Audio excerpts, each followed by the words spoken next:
Governor, the Hot Springs, Arkansas has done something really interesting with the historic baseball trail, and that's to recognize and honor the great tradition of spring training that began not in Florida, not in Arizona, but in Hot Springs in the 1880s. What does it mean for Hot Springs and the state of Arkansas to recognize and honor this great historic baseball legacy that a lot of people have long since forgotten? Well, you know, baseball is America's pastime, and even though in today's world we end up seeing huge ratings and TV numbers for NFL football, and even though we're all college football fans, baseball still has a special place in everybody's heart.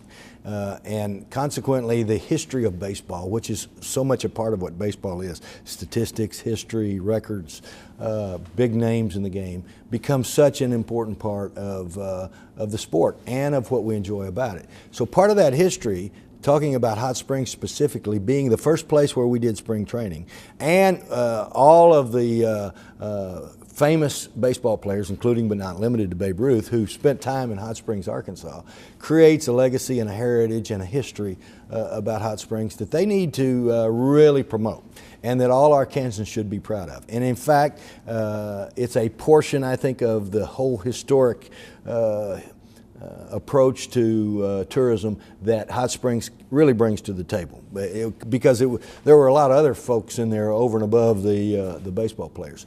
But the history of spring training in Hot Springs, Arkansas predates Florida, predates Arizona, and adds to that color of that flavor of the history of really how important Hot Springs was to not just to our state but to the country.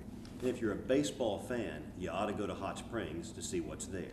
If you're a baseball fan, it's a must-see opportunity. And the folks in Hot Springs will do a great job making sure that it's highlighted in a way that people can understand it and totally enjoy it.